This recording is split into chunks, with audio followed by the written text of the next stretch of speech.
Dragi moji, smo pri ponedeljku in pred nami sta 2 uri slovenščine. Danes bomo prisluhnili radijski igri z naslovom Žogica, nogica. Vas že zanima, ne, kaj bomo počeli? Poglejte naprej v posnetku. Najprej mi povej, si že kdaj videl zmaja? Kakšen je bil? Kje si ga videl? Kako mu je bilo ime? Kaj pa sploh je zmaj? Poskusi mi povedati. Zmaj je in potem dopolniš poved. Narediš, rečemo temu odrasli, neko definicijo, da poveš, opišeš, kaj je to zmaj. Zdaj si pa poglej tile 2 sličici, sličico na levi strani in sličico na desni strani. Beseda zmaj ima 2 pomena. In sicer na levi strani imamo zmaja, ki je bajeslovno bitje, obstaja v pravljicah, risankah. Kaj pa na desni strani? Ja, na desni strani pa imamo prav posebnega zmaja, zmaja, ki ga lahko spuščamo v zraku in ta leti. Kaj mislite, o katerem se bomo danes pogovarjali? Poglejmo si. Prisluhni radijski igri Žogica, nogica. Povezavo do igre najdeš v asistentu. Radijska igra je kar dolga, tako da če si vmes kaj utrujen, lahko pritisneš na pavzo, se greš sprehodit in potem nadaljuješ. Po ogledu prisluhni preostanku navodilom. Si končal z ogledom, oziroma bolje rečeno poslušanjem radijske igre, kaj ne? Sedaj ustno odgovori na moje vprašanje. Kako si se počutil med poslušanjem radijske igre? Ti je bila všeč, ti ni bila všeč? Si bil vesel, žalosten, jezen? Povej malo o tem. Ti je bila radijska igra všeč, torej? Zakaj ja, zakaj ne? Si razumel potek dogajanja, torej si razumel, o čem je radijska igra govorila? Kako pa vemo, da smo poslušali radijsko igro? Iz katerega dela pravljice je mogoče to sklepati? Kaj sploh je to radijska igra? Mogoče veš? Kaj je značilno za radijsko igro? Na to vprašanje bom odgovorila kar jaz. Torej, radijska igra je pravzaprav neka pravljica, ki jo poslušamo na radiu.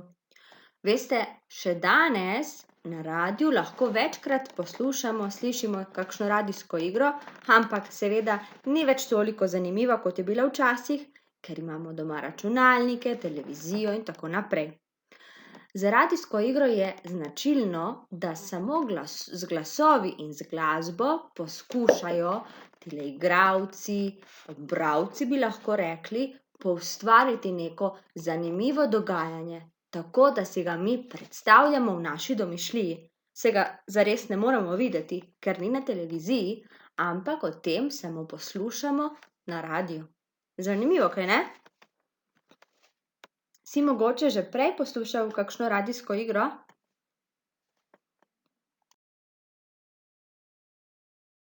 Današnje delo bo potekalo tako, da boš v zvezek na črte napisal naslov Žogica, nogica, in sicer poskusi z malimi tiskanimi črkami, naslov napišeš na sredino z rdečo barvico in spodaj ilustriraš, lahko ilustriraš del radijske igre, ki ti je bil najbolj všeč, lahko ilustriraš tistega junaka v radijski igri, ki ti je bil najbolj všeč, to je tvoja odločitev. Potrudi se in nariši čez celo stran na veliko.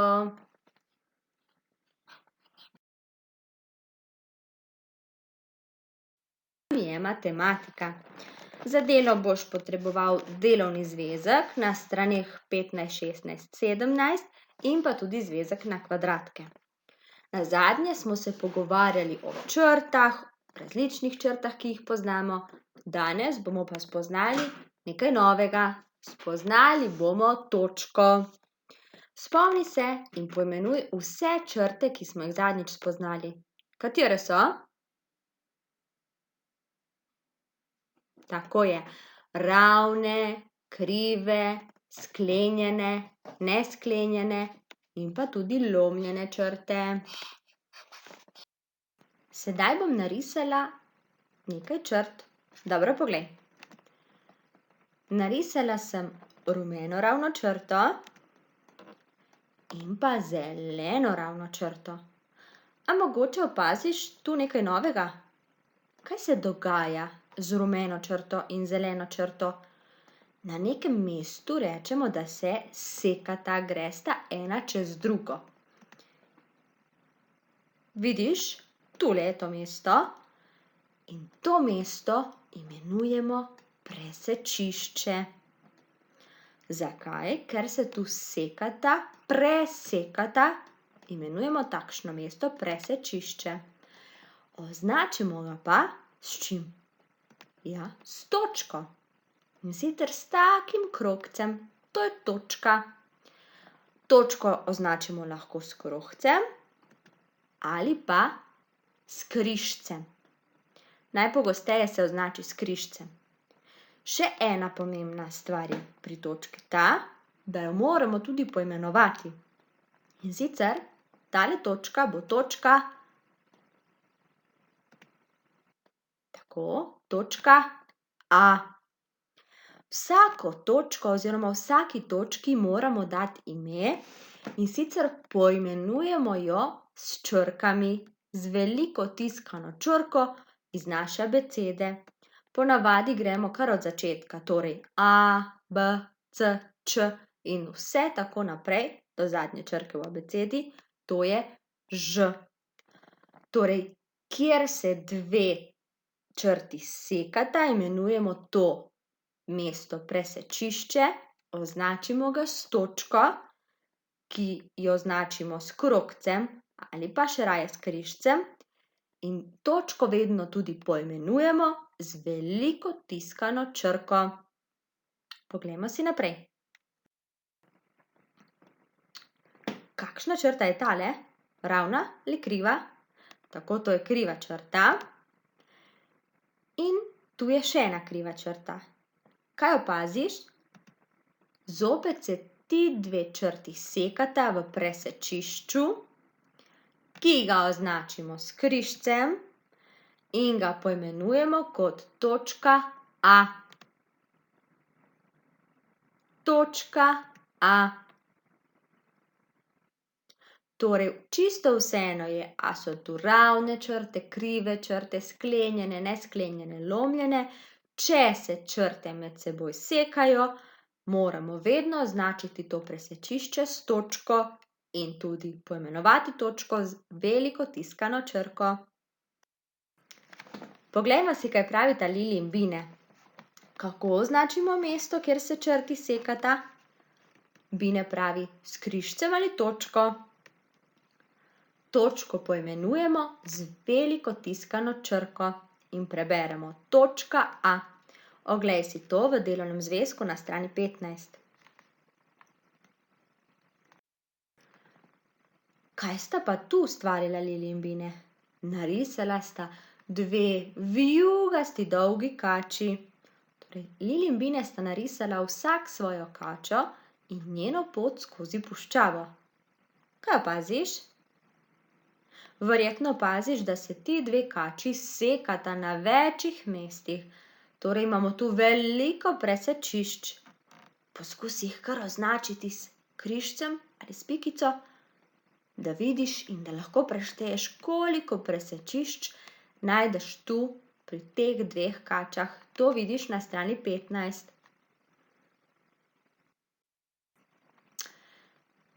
Sedaj je tvoja naloga, da rešiš prvo nalogo na strani 16. In sicer, označi točke, kjer se črti sekata in jih poimenuj. Označi presečišča s točkami, in sicer v prvem primeru s križci, v drugem primeru pa s pikicami, s točkami oziroma s krožci. Ko boš to storil, si poglej, ali si naredil prav. Ne pozabi označiti točke z velikimi tiskanimi črkami. Pri prvem primeru je žena označena s črko A, torej katera bo naslednja črka? Naslednja točka bo označena s črko B in tako naprej. Kaj pa spodaj? Spodaj se začne s črko H in potem lahko poljubno nadaljuješ naprej. Izbereš si lahko svoje črke, ponavadi pa si le-te sledijo, kot si sledijo v abecedi, torej zaporedju v abecedi. Tako jaz sem označila črko oziroma točko B, C, ja, točka D, E, F, G in H. Koliko imamo točk? V kolikih mestih se sekata ti dve črti? Tako, v 8 točkah. Točke pa označujejo tudi začetek in konec črt. Poglej si. Imamo točko A in točko B. Če ti dve točki med seboj povežemo, dobimo ravno črto. Seveda moramo tu uporabiti ravnilo. Potem imamo zraven točki C in točko D. Lahko ju povežemo tudi s krivo črto. Oglej si drugo nalogo na strani 16 v delovnem zvezku. Poveži točki A in B z ravno črto, točki C in D pa s krivo črto. Podobno, kot smo si ogledali prej. Pritisni na pavzo in reši, potem si poglej rešitev. Tako, točko A in B povežemo z ravno in točko C in D s krivo črto. Na strani 17 sledi tretja naloga. Nariši ravno in krivo črto, ki se sekata v 5 točkah. Točke označi in poimenuj. Torej, sekati se morata v 5 točkah, točke potem označi ali s križcem ali s krožcem in jih seveda poimenuj z veliko tiskano črko. Pritisni na pavzo, naredi in potem preveri. Jaz sem narisala takšno ravno in takšno krivo, in ti dve črti se sekata v 5 točkah. Točki A, B, C, D in E. Verjamem, da si to naredil prav. Sedaj vzemi zvezek na kvadratke. Zapiši naslov točka z rdečo barvico na novo stran, če nimaš več prostora spodaj na prejšnji strani, in preriši. Nariši dve ravni črti, ki se sekata v točki A, in dve krivi črti, ki se sekata v točki B. Ravne črte pazi, da rišeš z ravnilom. Spodaj pa nariši ravno črto in potem vijugasto črto, ki se z ravno črto seka v 5 točkah.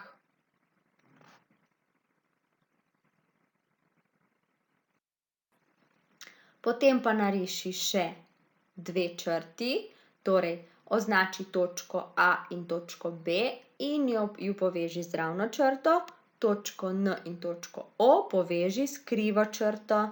Rekli smo, da si tudi črte lahko označujejo s točkami.